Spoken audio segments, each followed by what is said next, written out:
Hi everyone, it's Lisa from My Dream in Soap. Welcome to my channel and thanks for dropping by. Today I'm going to talk about masterbatching. Now, you may think masterbatching is something that you only really want to get involved in if you make loads and loads of soaps. Maybe you're selling soaps on a regular basis, so you're turning out bars and bars every day. Now that doesn't have to be the case at all. I, for example, very rarely ever make more than one loaf of soap a week, but I masterbatch all the time. Let's jump straight in with the process of how I do it, and I'll talk about the reasons why and the advantages and disadvantages and all that sort of thing as we're going through the process. So the first thing to do is make sure you have a nice sturdy sealable container, one that's big enough to hold all the oils that you're going to master batch, but also small enough potentially if you're going to pop it in the microwave or that you can store it away easily. I always weigh all of my containers and mark them up, and that's really useful because if you're ever unsure whether you've got enough made up oils to make a whole loaf of soap, if you know the weight of your container, it's very easy to find that out by just popping it on the scale and taking the weight of that container away. And then the next thing to do is to print out your recipe.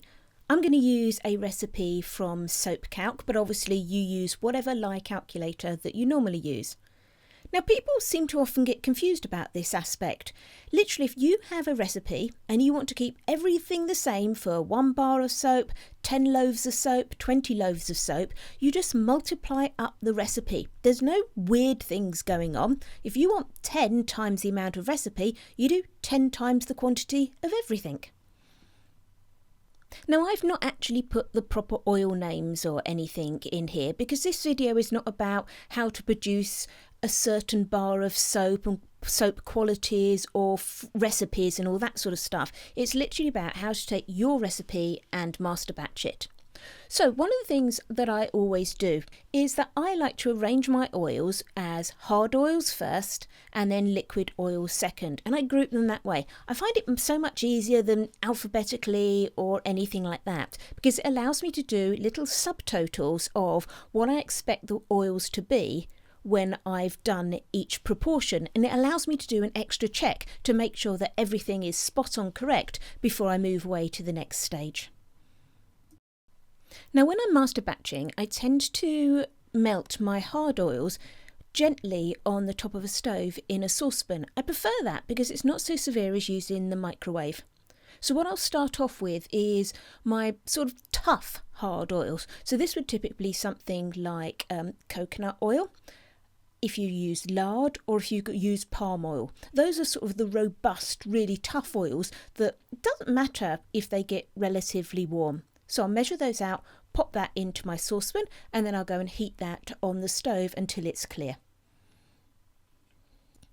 So once those hard oils are melted, I'll then add my butters. So this could be anything like shea butter, mango butter, cocoa butter, whatever it is you happen to use. Now, your butters tend to benefit a little bit more from a more gentle melting, so therefore using the residual heat of the hard oils is a good way to get those butters melted. Now, if they don't melt properly in the melted oils as they are, I will pop them back on the stove and heat them very gently. Now, to me, this is one of the advantages I find with master batching. Because I'm not having to make up all of my oils every single time I want to make some soap, I'm happier to just let things take their natural course and just melt really gently and nicely and just make sure I'm not overheating or hurrying the process. Another really big advantage of master batching your oils is for an accuracy point of view. Let's imagine that you have 7 or 8 oils in your recipe. If you make up just one loaf of soap, let's say it's just over 1 kilo of oils or something, some of those measurements will actually be quite small. And what that means is if you're slightly over or under on any of those measurements, that has a big effect on a small batch Whereas if you're slightly under and over on a bigger batch, then those errors are minimised, because overall, when you've got bigger quantities to measure, you can actually be much more accurate and get closer to where you need to be. Once I've measured all my hard oils out, it's time to do a little check, because at this time I could potentially make any changes where necessary. So I'll weigh my oils, and that will include the saucepan, which I've weighed previously. I then literally just take the weight of the saucepan off, and I go back and compare this to the figure that I had marked on my soap calc recipe. And then that will tell me whether my hard oils are in here correctly or not. So when we're happy that everything's okay, we'll just let those oils gently melt together. So while those hard oils are off doing their thing and all melting together, I'm going to weigh out my liquid oils. So this time I'll just take my Masterbatch tub and pop it on the scale and just pour in my liquid oils.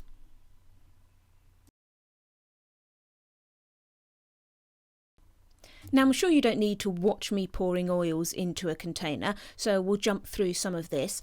But just as I'm doing my liquid oils, I just wanted to mention something else that you may have seen about master batching. Quite often, especially when I've seen videos on YouTube in the past about master batching, you see people weighing out their oils and their lye for each individual loaf that they're making and doing them in all sorts of separate little pots. As you'll see here, I'm not doing that. I'm just popping mine together all in one big load. There's nothing wrong with splitting out into individual pots. The reason I don't do it is I just want everything together in one place. I want one tub instead of 4 or 5 or 6, especially if you're going to be splitting out your lye and everything as well.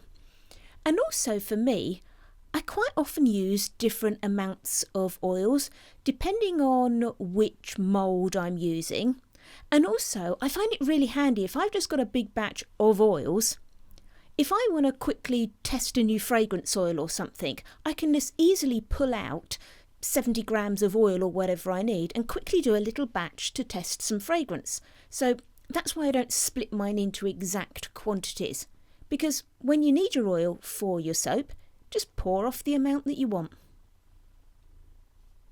So now all of my liquid oils are poured out, I like to just do another check. So I'll just take everything off the scale, reset it, and then weigh the whole lot from scratch. I know the weight of my tub, so I then take my tub off, and once again I can check back to my liquid oils amount to make sure I haven't done anything wrong at this stage.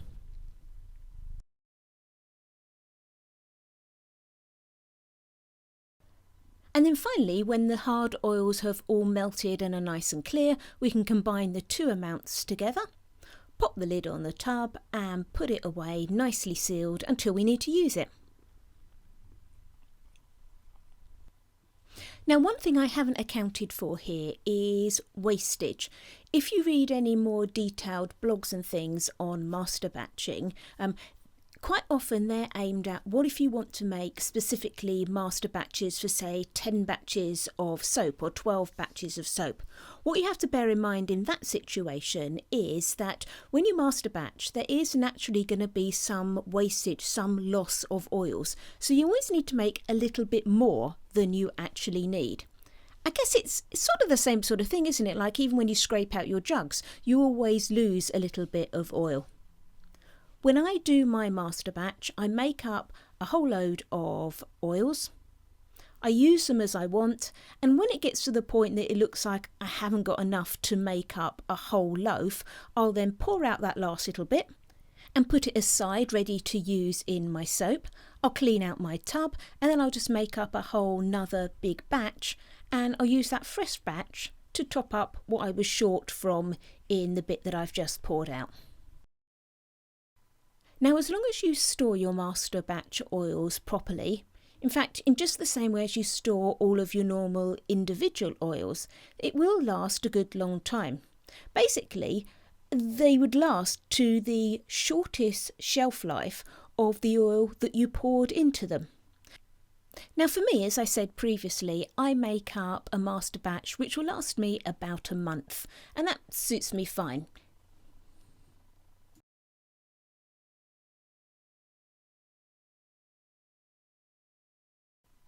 So let's make up our master batch of lye now.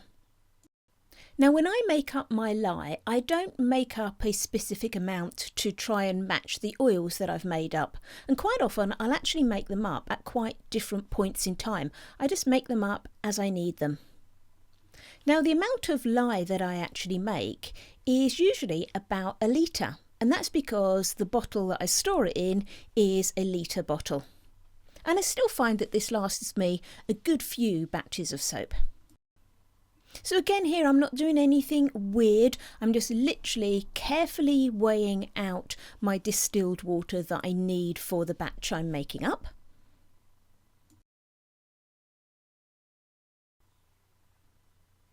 And then I'm going to pour it into my lye solution bottle. Now the bottle that I use is actually an old lye bottle. This is the bottle that some of my lye came in. And as you can see, I put a little handy little note on the top there saying, remember my sodium lactate. And I've also marked how much my lye bottle weighs, and I've left the original label on it so everyone can see it's lye. So I'm going to carefully pour my water, just so I don't spill any, into that bottle. And then just as normal, weigh out my actual lye that I need.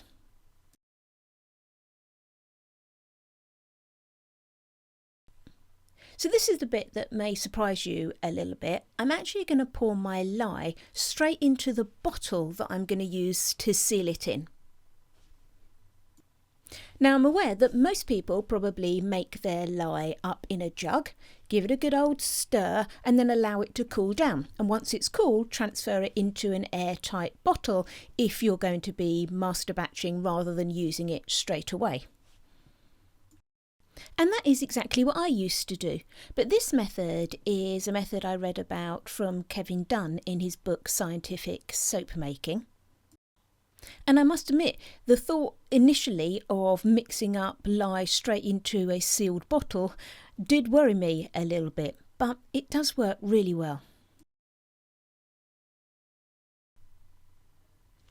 Now obviously you do need to be careful. As you can see, I've sort of doubled up on my gloves because this bottle is going to get hot. So you pour your lye in, make sure that top's screwed on really nice and tight, and then give it a nice old shake. Clearly not vigorously, it's not a cocktail that we're doing here, so do be careful. But you will find that that mixes beautifully. Give it a little shake and then a rest and then a shake again. And then all you need to do is just keep an eye on the pressure on the bottle just for a little while. Whilst the lye's heating up, that bottle can start to get a little bit stiff, as it were. So just loosen the cap a tad and then just shut it down a bit. And you won't need to do that for very long. And once that's done and the bottle is then in the cooling down rather than the heating up phase, you can just seal it up and put it away on the side. And as we said, lots of advantages there. You're not getting any air into your lye, which is brilliant. And also, it's much safer than having an open jug of lye sitting around. Now, the other warning I do want to give you with this method is you need to be 100% happy that your bottle can take the heat of the lye that you're going to put into it. So if you're at all unsure, test it with just some boiling water or something first to see if your bottle distorts or melts or does anything weird. And then to finish off, after mixing up my lye, I'll have a good clean down of all my surfaces with just some pure white vinegar. Now, please remember, vinegar does neutralise lye, but it also creates an exothermic reaction when it does so. So yes, use white vinegar to clear up any possible spill that you may have had from using your lye on hard surfaces. Please do not use vinegar if you spilt lye on yourself. It will just cause more damage. So in order to be able to use our lye, we need to know how much we want to use. So I weigh the lye in its bottle and take off the weight of the bottle. And then I know that that lye that I made up was for 3,000 grams of oil. So I take my 3,000 grams of oil, divide it by my lye weight, and that gives me a figure of 2.53, which I then just write on the bottle. Now, every time I make up any size soap, I weigh out the oils that I want, and then I divide those oils by 2.53, and that tells me how much lye to pour out. Now, if you're someone who likes to use different lye concentrations for different projects, you may want to research further into things like 50-50 lye solutions. I'm not going to go into that sort of thing in this video here.